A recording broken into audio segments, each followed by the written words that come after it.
my computer's not buzzing like last time, right? Ah, yeah, true. I forgot about that. But yeah, no, It now we're literally, all set. And my yeah, computer all had good. planned obsolescence in the middle of our last one. So number one, we have the GigaTen again for January, and thank you, Sebastian, for doing this. And the first one is, so how did CDR fare in 2024? And boy, was that a year, right? It was a really big year. So first off, thanks to CDI FYI for giving us the numbers as always. And I'm eagerly awaiting their 2024 report, which should come out shortly. But they already gave us some teasers, and anyone going on their website can actually check those numbers. And the punchline that I took away from it is that in 2024, both in terms of dollars of CDR sold and in terms of tons of CDR purchased, we had more in 2024 than in all previous years combined. And so for me, this is a big, big punchline, right? Like 2024 was a huge year. 7.6 megatons were purchased in the previous year. However, and I think that's the other important stat that they also showed there, a very, very, very small percentage of that was delivered.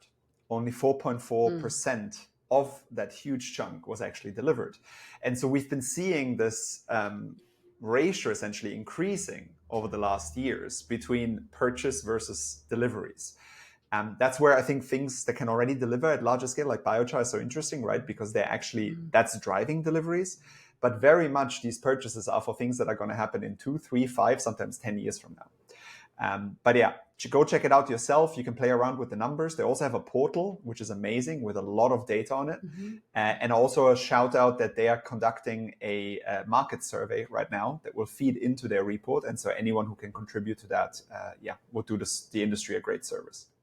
Can you just explain, because a lot of people, well, hopefully as we do this, more people who are not in the industry will be watching this, but what is a delivery versus a purchase? So a purchase is essentially, I'm a buyer, I'm going to a CDR company. The CDR company is promising me at this point to take CO2 out of the atmosphere at some point in the future. And for many of these projects, they're doing this with a lot of different buyers because they need to raise the money to actually build the facilities, right? So they don't even have the facilities in many cases yet to do the CO2 removal that they're promising. The delivery, on the other hand, is when it's actually happened, when the CO2 has been locked away, ideally permanently, from the atmosphere. And so for some methods, that is actually a quite short difference, time lag. It can be a couple of months. For enhanced weathering, for biochar, we're seeing that for some it can be quite quick. For others, especially when you're building huge facilities, like a $1 billion direct air capture facility, it can be years between purchase and delivery. And that will change, right, over time, because by It has to. in 10 years or whatever, in a few years, we'll have all those facilities, and so that lag time is not going to be that long. And that's what we're working on, to build an industry that can sell the product of removal and then deliver pretty much in real time. So number two, CDR startups need to hang on, and that is something that I noticed also in choosing the companies for Legion 44 and going forward, like who's going to survive this early stage. Pilot is interesting, but between pilot and scale, right? Yeah, we're still in the early days, right? The industry came into existence really in 2019. And we're seeing that a lot of startups were founded in the kind of 2020, 21, 22 area. And now we're seeing that go down slightly. And it's actually testament to a tougher environment for climate tech in general, right? Like we're seeing that a lot of sectors, especially climate sectors, are bracing themselves. The additional challenge that you see with carbon removal is that the real market for carbon removal is governments achieving their own net zero targets. But that will take years until the policies in place to facilitate that through compliance markets, through emission trading systems. And so in the meantime, we've got the voluntary carbon market, but the voluntary carbon market is much smaller, it's much more erratic, it's very dependent on Microsoft right now. And so we have this valley of death between kind of where we are and where we need to go. And so a lot of folks are already seeing the results, right? Like investors are kind of looking for more signals until they feel confident to fund these startups. And Robert Höglund, a person that I admire a lot, who's also behind CDI FYI, he wrote an interesting piece where he essentially verbalized what I've also been feeling, which is that 2025 and potentially even the years to come are going to be a tough moment for CDR companies. A moment where you should really focus on the essentials, on essentially, getting your unit costs down, on iterating, on learning, on hanging on and surviving, essentially, because better times are around the corner, and the companies that will make it through this period will come out better. And he had a nice visual that I think was shared a lot, about essentially how in each decade has kind of a different theme. And the 2020s are the startup decade, the 2030s, the scale up decade, and then I love the 2040s, the soak up decade, when we're really already at scale and we can essentially just take it out. But yeah, That's actually great. recommend that piece, and I think it resonated with a lot of folks. Yeah, I saw that going around on LinkedIn.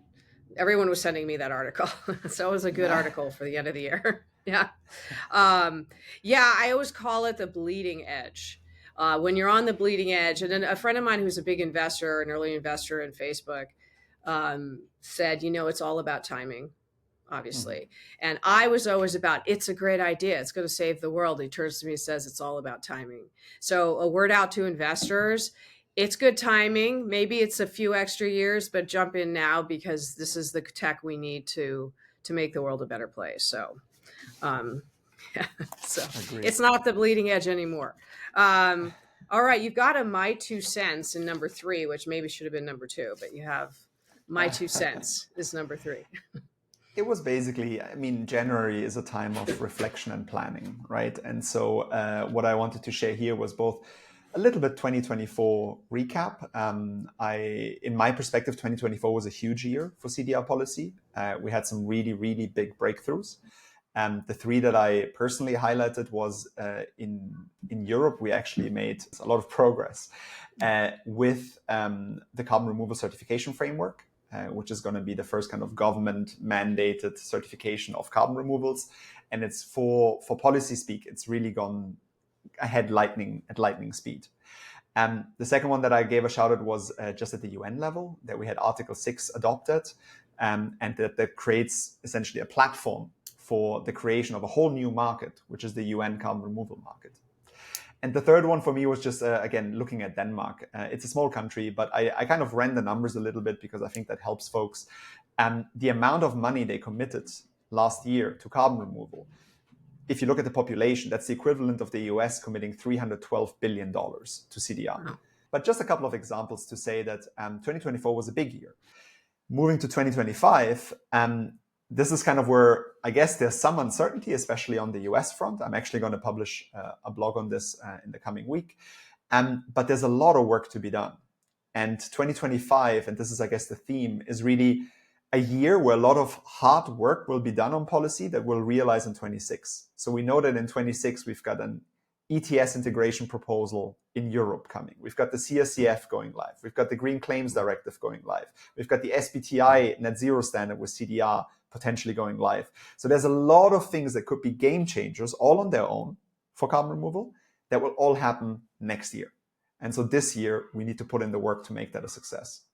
And just a note on the US, I think if you lean in on job creation, innovation, future, all of that is important to most Americans, both sides of the aisle, if that's what you're referring to. And in the US, actually, that will be my takeaway from an article. Nobody knows, nobody has a crystal ball, but my hypothesis is that not that much will change for carbon removal. I think there are a lot of areas that will be very affected. But carbon removal, while we're in our bubble, we think it's obviously the biggest topic in the world. But I think at the federal level in the US, it's A, still fringe enough or early stage enough, and B, bipartisan, thankfully. And yes. So I think a lot of it can fly under the radar and just keep doing the good work in the next 4 years. But again, only time will tell. And a lot of the projects are in Republican states. So exactly, there's that. So it's interesting. We'll see. Number 4, will the CRCF become the gold standard? So what is that? And what do you mean by that? So I briefly alluded to it, right, in terms of the progress we achieved last year, but the CRCF is the carbon removal and carbon farming regulation. Everyone should know this acronym working in carbon removal because it is the first time that a government, in this case the EU, is trying to put together a certification process for high quality carbon removal. And essentially what will come out of that as of next year is units of carbon removal with an EU stamp of approval on it. And in a market where we're essentially taking invisible gas and storing it away that relies a lot on trust, this is a huge step. And so I'm very excited for it. It's making a lot of progress. And Lucas May, I guess my policy equivalent at Isometric, who again, a person I respect a lot, he writes really great pieces and is a very knowledgeable person. And he wrote a piece on essentially the progress that has been achieved, especially on the methodologies for those who want to get into the weeds, but also making a case that, again, I agree, that the CSCF could quickly become the GDPR of CDR. And again, as a reminder, GDPR, data protection regulation, released in 2016, I think, in Europe. And it was literally copy and pasted by many geographies around the world. And similarly here, Europe, because it is leaning in and going first and creating a really robust framework, it could quickly spread around the world. The US usually doesn't copy and paste, but many other geographies do. And it could therefore have a multiplier impact across the world. And when they mean farming from the sky. Is that what they're saying? Because that's interesting. Or is it applicable to land? Because I was like, oh, they're really focusing on ERW and biochar when I first saw the phrase. So this is a whole nother discussion. Originally, CSCF stood for Carbon Removal Certification Framework. So it was just about carbon removal. But then due to agriculture interests, more and more carbon farming and even emission reduction snuck into the CSCF, and then they renamed it Carbon Removal and Carbon Farming Regulation. And nowadays it actually has 4 different units. One of them is durable, permanent carbon removal. At least it's differentiated, but there's also emission reductions and emission removals from carbon farming, and there's carbon products. So yeah, it also covers the traditional regenerative agriculture, basically. Okay, that's interesting. That's important because that's unifying 2 aspects of the removals that I divided out even in Legion, which I'm going to do in my next film, Indra's Web, which is all about soil and trees and farming Looking and all forward that. to that one. Yes, whole nother year and a half. Well, it'll take a moment. All right, number 5, the United States of DAC. I like that. Direct air capture.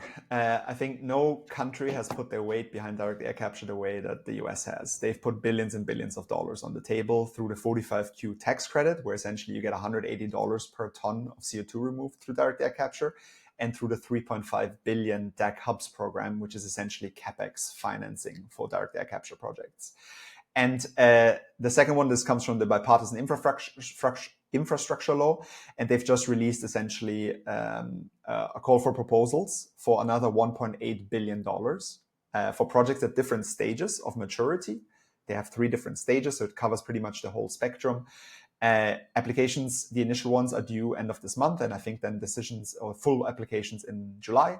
But again, this is just testament again to how much the US is putting its weight behind DAC. As you said, it benefits especially Republican states. So I don't think this is going to be axed by the Trump presidency. And it's a ton of money behind this. They are really, if that can work, the US is going to prove it. And if this gamble pays off, the US will be the front runner in DAC for sure. Because they have put a lot of eggs into this one basket. Can you just comment on, do you know much about Bison? Did that go out? Because that was a big DAC project in Wyoming, right? Or somewhere up in there.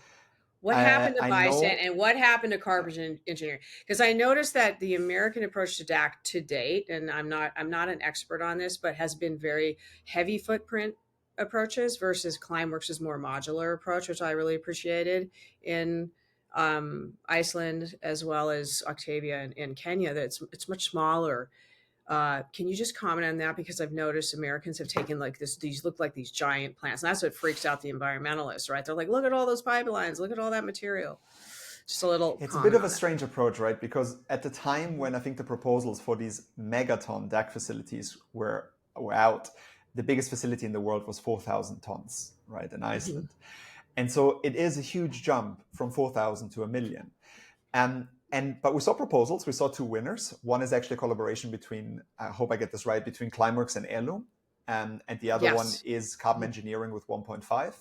And these 2 are the first DAC hubs. They were essentially, they didn't receive it yet, but they basically got confirmation for $600 million each for their megaton facilities.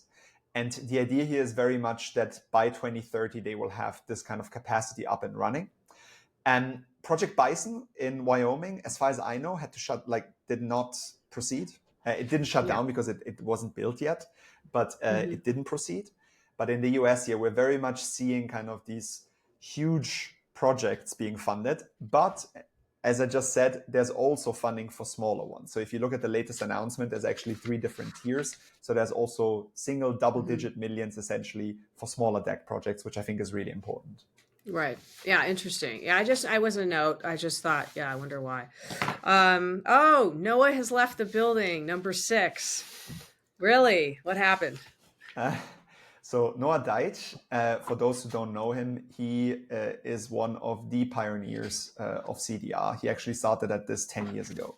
This is way before the IPCC's 2019 report, which really unleashed the industry. And he was the co-founder of Carbon 180, probably the best known CDR NGO in the world. And then 2 years ago, he was seconded to the Department of Energy by Carbon 180. And he was supposed to stay, I think, a year. He thankfully stayed 2 years. And he did a lot of great work. So a lot of the work that I just referenced around DAC hubs, a lot of the work around the public procurement price, the world's first government public procurement of quality carbon removal, 35 million, was also under his watch. And he did a lot of fantastic work. Also, I worked with him in Germany, where he came to Berlin trying to convince German policymakers to do public procurement. He's really been a relentless champion of the industry that I think many people have recognized. And his time now came to a natural close. He's back at Carbon 180 as an entrepreneur in residence. And I know that he has some very exciting ideas planned, which I won't release here because that's obviously his role. But yeah, there's some exciting stuff, and he's going to stay in carbon removal as far as I know. That's great. I met him once in DC briefly, and the one thing I thought was interesting was how hard it is. Like you said, like we think that everyone understands CDR, right? Because we're in our little bubble. But he said, it's extremely difficult for Congress to understand anything outside of DAC or the machines, because you see a machine, it's really interesting, and that's why he was able to move forward DAC hubs. And he said he was really trying to work with biochar and get biochar through Congress. And that conversation was just not moving forward. So he had to find something that visually made sense quicker. Yeah. If Noah, if I'm not if I didn't paraphrase that perfectly, I apologize. But that basically was the gist of it. And so, yeah, so wait for the biochar effect. I know you're going down to Bolivia with Matthew and the team to film Exomat, right? Exomat in Bolivia. So everyone stay tuned for biochar. We're starting editing already. So for We're all going of to get those those, pictures and messages out there. yes, we're going to get that. So we'll send it to Congress. They can watch it and they'll go, oh yeah, let's do it. Biochar hubs. Okay. Number 7, CDR's OG Trailblazer. Let's talk about So in Gianna. every GigaTen, I reserve one spot to kind of just shine the light on, the trailblazing women in CDR, because just as a preemptive measure to try to move this away from just being yet another male-dominated industry. And Gianna Amador is actually perfect to talk about right after Noah, because she was tag teaming with Noah 10 years ago. She was the co-founder with him of Carbon 180. And so she's one of the other veterans. And she has since set up the Carbon Removal Alliance, which is a trade association focused on high quality carbon removal in the US. And why I mentioned her was because she's outspoken, she shares a lot of great content, and she's very knowledgeable, obviously, about the US and CDR. And in the next 4 years, I think people like her will be instrumental. And I know that she's also the brains behind some of the very interesting legislative proposals that we've recently seen in the US. And so, yeah, give her a follow and listen to her in the next 4 years, because I think she'll have a lot of interesting stuff to say. And number 8, how expensive? Oh, I love this question. How expensive should CDR be? This is a really, really big one, because what you hear all the time in CDR is CDR is going to cost $100 a ton. Everyone's talking about these $100 a ton. And to me, there's always kind of, it didn't make a whole lot of sense, to be perfectly honest, with few exceptions. I think if you're looking at something like biochar, where we have different revenue streams, I can see it. But for things where carbon removal is the main revenue stream, it didn't really make a ton of sense. And so what I did was just looking at, what are comparable costs around the world that we know to anchor these $100 in. And one that I looked at was, for example, cement, which is, one of the world's most used materials. And cement that we've scaled for decades in the most efficient ways possible costs $125 a ton. If you look at oil, $550, desalinated water, $1,000. So that's the first point of reference where I was like, it really doesn't make sense to think that this, which is incredibly difficult to, take the CO2 out of the air and store it long term, is going to be cheaper than these materials that we've optimized for decades. Second, I looked at waste management, because at the end of the day, many talk about CDR as a waste management process. And waste management, you see a cost of kind of $20 to $150 per ton for really simple commercial waste. But as soon as you look at a little bit more difficult waste, and I would argue that CO2 removal is a pretty complex process, and you're looking at least $150, $200 per ton. And so I unleashed kind of a discussion, which I thought was really interesting. Literally hundreds of people weighed in and agreed largely. And the main punchline was we shouldn't get stuck on the $100. Instead, we should think about what should be the cost of CDR. And useful concepts to anchor it in are, for example, the social cost of carbon, right? The US has done a lot of work on this, but we should absolutely think about the social cost of carbon. That's the right price to pay. And that has a big range right now, but more and more, we're going to get more and more accurate numbers on what the social cost for carbon is. And frankly, that should be the benchmark. And the second one that maybe we should look at more is what are, real abatement costs? Like if we don't do the CDI and we try to, for example, create new decarbonization processes that will be really expensive for certain industries, that's another good benchmark. Take aviation as an example, where basically it's going to be next to impossible, so the cost would be super high.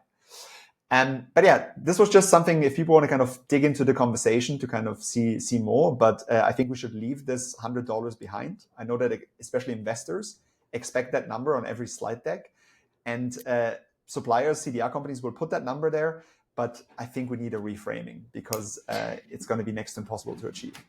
Well, I've always thought about this because I know a lot of people talk about waste management, and I get that. However, I was always saying, like, if you considered the world GDP for the next 100 years, right, it has a certain value. Like, if you would price out civilization and basically divide it by the 1.7 trillion, kilos of, or tons, 1.7 trillion tons of CO2, that gives you a number.